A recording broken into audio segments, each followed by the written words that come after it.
Welcome to my YouTube channel Wise Whispers, where silence speaks. The plate of dog food. My name is Albert, and I am 65 years old. I have lived long enough to understand that the deepest wounds are not always caused by strangers. Sometimes, the people you raise with love are the ones who hurt you the most. But I never imagined that the most humiliating moment of my life would happen at my own son's birthday celebration for me.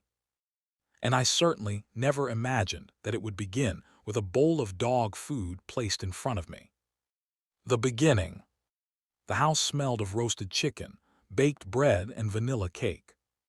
It was a warm Saturday evening, and the dining room was decorated with simple balloons and a banner that read, "Happy Birthday, Dad." My son Mark had insisted on organizing everything.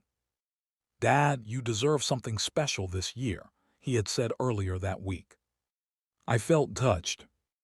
After my wife passed away 3 years ago, birthdays had become quiet, lonely days. Mark and his wife, Claire, had invited me to move in with them.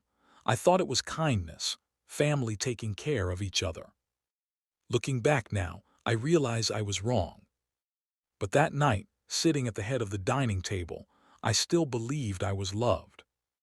My grandchildren were laughing in the living room. Music played softly from a speaker. Claire brought out plates while Mark poured drinks. For a brief moment, it felt like the old days when my wife Alina was alive and our home was filled with warmth. Then Mark stood up. "All right, everyone," he said loudly. "Before we start dinner, we have a little surprise for the birthday man." Everyone clapped. I smiled awkwardly. Mark walked into the kitchen and returned carrying a metal dog bowl. At first, I thought it was a joke. But when he placed it in front of me, the smell hit me immediately. Dog food. Dry brown pellets. The room went quiet. Mark folded his arms and smirked. "This is what freeloaders eat, old man." For a moment, I thought I had misheard him. "What?" I asked softly. He leaned closer. "You heard me. You live in my house. You eat my food. You don't pay rent. Seems fair, doesn't it?" A few people laughed nervously. My hands trembled slightly. I looked around the room, hoping someone would say it was just a prank. But Claire looked away. No one spoke.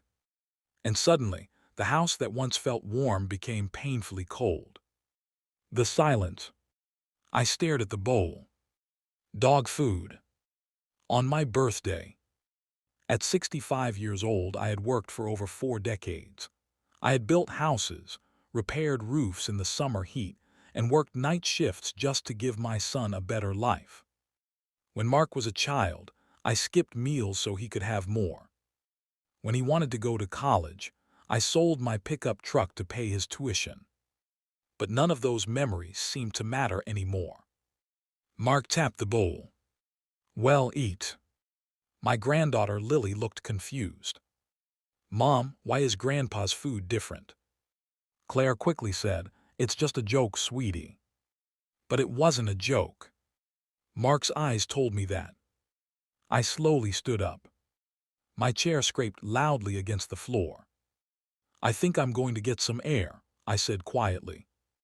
Mark shrugged. "Suit yourself." Outside, the cold night air hit my face as I stepped onto the porch. For a long time, I just stood there. The laughter inside the house continued, as if nothing had happened. I could hear plates clinking. Someone cut the birthday cake. Not once did anyone come outside to check on me. I sat down on the porch steps and stared at the dark street. And memories began to flood back. The past. Mark wasn't always like this. When he was 5, he used to run to the door whenever I came home from work. "Dad, Dad, you're home." He would hug my legs before I even took off my boots. When he was 10, we built a treehouse together. When he was 16, he cried in my arms after his first heartbreak. And when he graduated college, he told everyone, "My dad is the hardest working man I know." Somewhere along the way, that boy disappeared, and the man he became saw me as nothing more than a burden. The truth. About 20 minutes later, the door creaked open. Claire stepped outside. "Albert, are you okay?" I smiled weakly. "I've been better." She looked uncomfortable. "You know, Mark was just joking." "No," I said gently, "he was." She didn't respond. Instead, she said something that surprised me. "Mark, been under a lot of stress lately." "From what?" "The mortgage, bills, everything." I nodded slowly. Then I asked the question that had been sitting in my chest for months. "Do you both think I'm freeloading?" Claire didn't answer. But silence can sometimes say more than words. The decision. That night I went back inside quietly. No one noticed. They were busy eating cake. I walked to the small guest room where I had been staying and packed my suitcase. 30 minutes later, I walked out of the house. No goodbyes. No arguments. Just silence. A new beginning. For the next few weeks, I stayed at a small motel. It wasn't luxurious, but it was peaceful. I spent my mornings walking in the park and my evenings reading books. But I also started thinking about something important. Something Mark never knew. 2 years earlier, after my wife passed away, I sold a piece of land my father had left me. It was worth far more than anyone expected. I had planned to give most of that money to Mark and his children one day. I thought family should always come first. But after the dog food incident, I began to question everything. The phone call. A month later, Mark finally called. "Dad, where are you?" "I'm fine," I said calmly. "Well, you kind of just disappeared." I almost laughed. "Did you notice I was gone?" He sighed. "Look, if this is about the birthday thing." "It is." "It was a joke."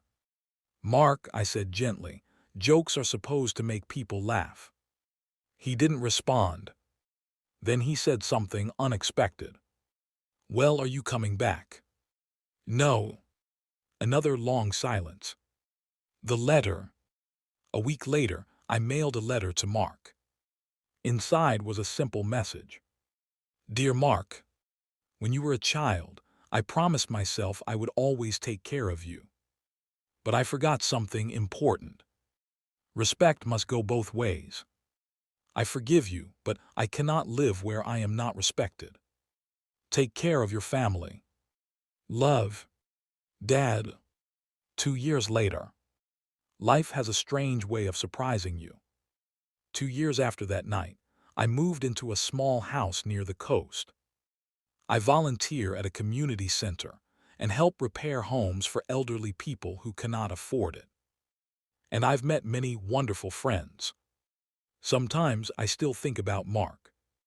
I hope one day he understands what happened that night.